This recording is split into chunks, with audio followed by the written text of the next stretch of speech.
Hi Pisces, my name is Audrey Alison, and this is your March 2014 forecast for the month.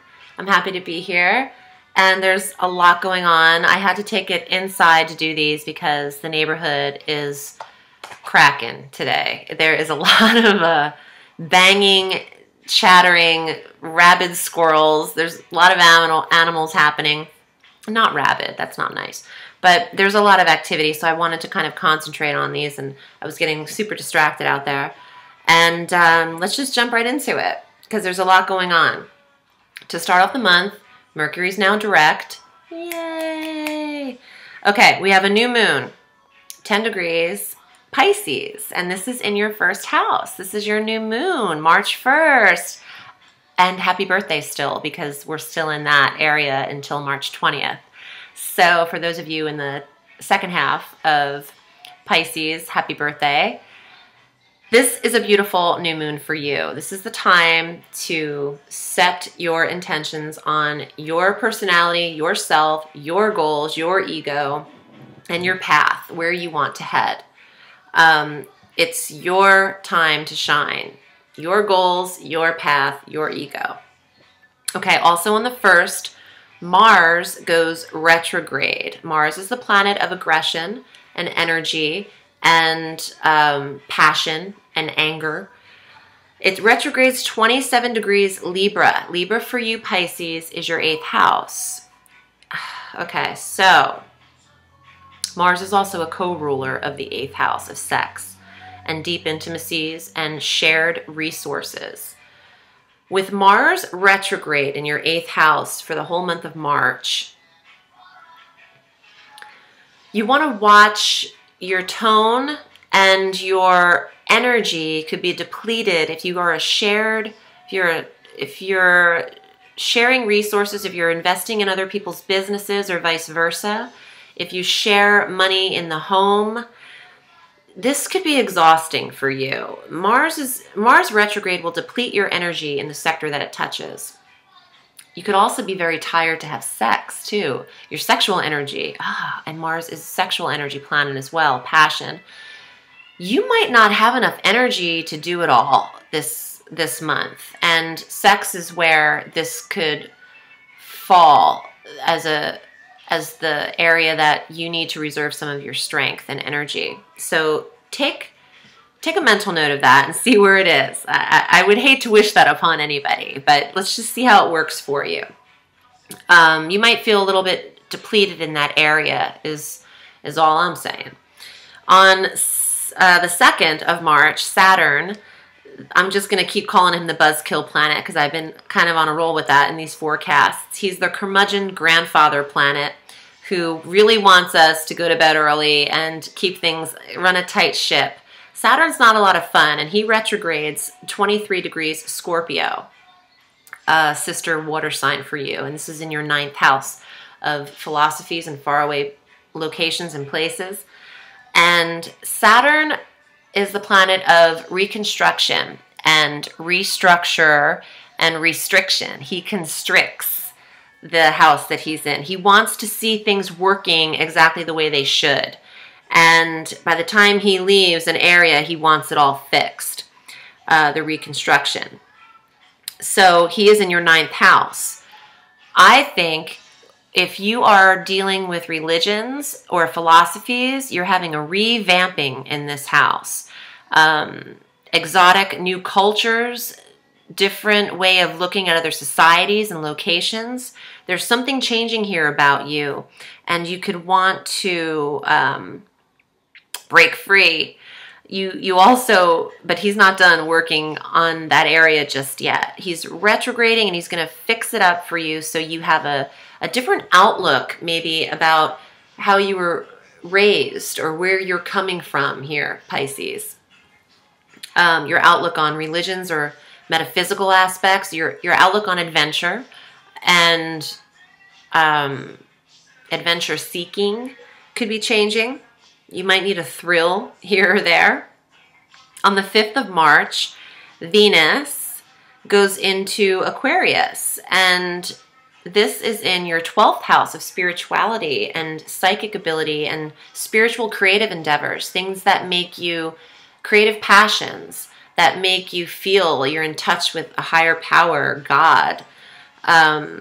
Venus, the planet of love and beauty, going into the 12th house is a beautiful placement. It's almost exalted there because Venus is exalted in Pisces, even though it governs Libra.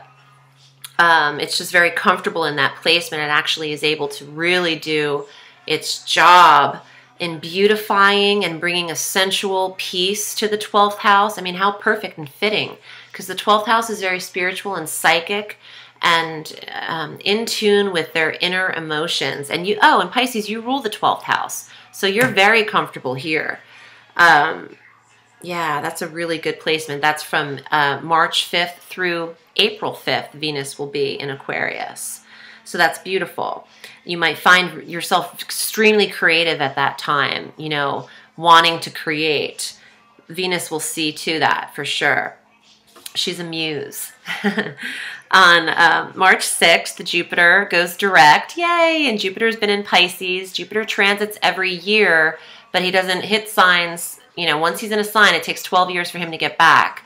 So Jupiter's been in Cancer since July. He's going direct, 10 degrees Cancer, and this has been in your 5th house of romance and creativity and children. And you still have him with you for the remaining 5 months. He's in that house. Going direct, though, which is the way we want Jupiter. Jupiter will bring luck and expansion and growth and development in the sector that he is in. So that is a positive thing. So you'll find a lot of luck in your creative endeavors. Now that he's direct, he's been retrograde in Cancer for at least 2.5 months. So there might have been a stall on creative ventures. But now that he's going direct again, you're going to feel like creating and feel that energy. Also, in regards to your children, you could be feeling that that's more lucky and more expansive in that area as well, now that he's direct. On the 16th of March, we have a full moon, 26 degrees Virgo. And Virgo for you is your 7th house of partnerships and marriage and business partnerships. And that is a great full moon. For those of you who aren't in relationships, the full moon could be shining in an area where you'll find one. Could be lighting the way to a partnership and opening up that 7th house for you. But keep in mind that full moons either bring things to fruition from the new moon, the previous new moon, and they also dismantle things. So if you're in a relationship that's not working or not feeling quite right and you're looking for the right time to maybe get out of it or have the talk to do so, I'm pretty sure it's going to come to a head around the 16th, because full moons in the 7th could dismantle relationships that aren't really working out. It could mean marriages as well, could bring up the topic of separation.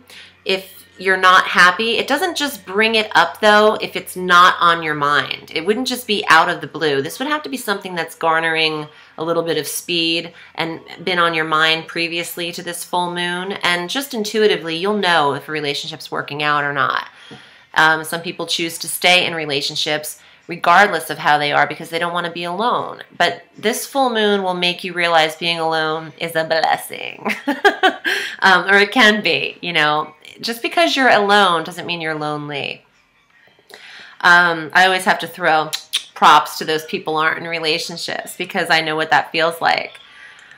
Also, on St. Patrick's Day, this is going to be a freaking show. Coming St. Patrick's Day, when Mercury goes into Pisces, people at the bars are going to be like on fire, talking, chatting it up with their beers. It's going to be a scene. But Mercury is going into your sign in your 1st house, the planet of communication and local travel and study and writing and speech and intellect and the mind.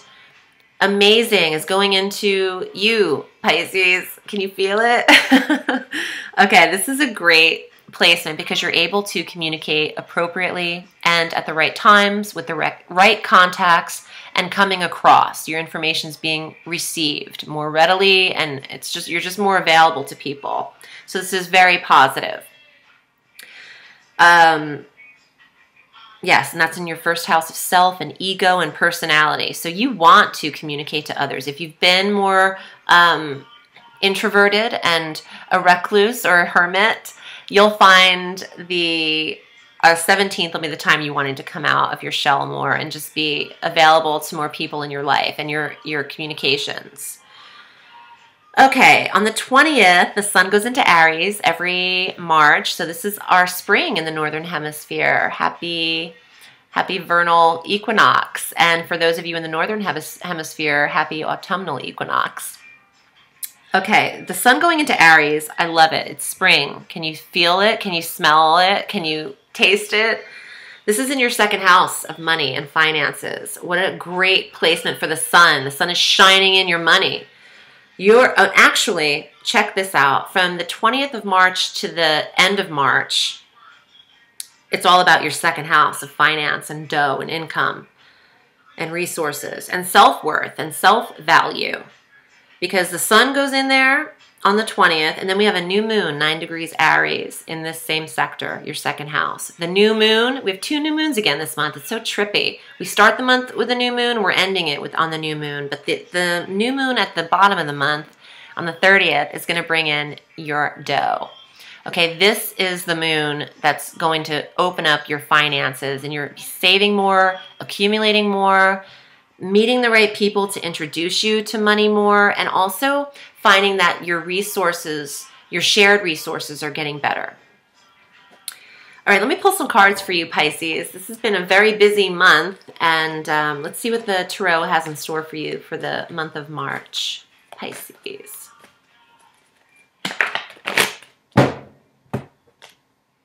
I pulled this a couple signs ago.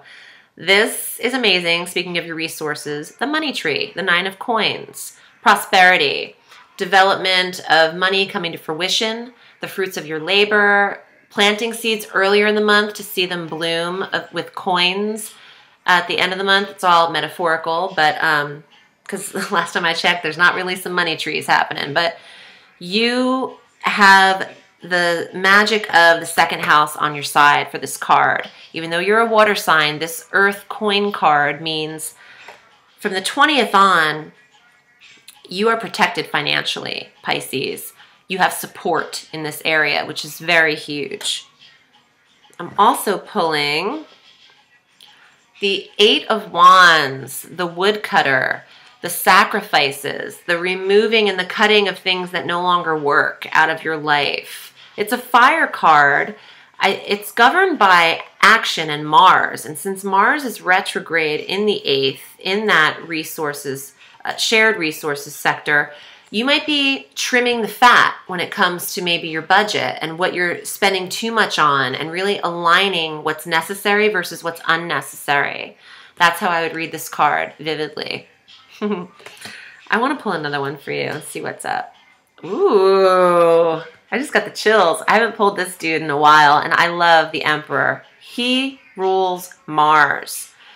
And that Mars retrograde in your 8th, you're gonna feel the benefits and the effects of that on the 1st, because the Emperor, he's direct, he's aggressive, he encompasses all the energies of Mars, and he's authoritative, and he's going to manifest what he sets his intentions and desires on. So starting the top of the month on the 1st of March, you want to be the Emperor, be your own Emperor, Pisces, and go rule.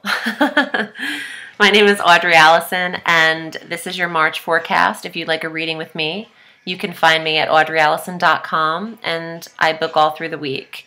If you'd like to find me on Facebook, I am at Audrey Alison, Astrology and Tarot. I'll see you next month, and hopefully outside. Bye, Pisces. Have a sweet day.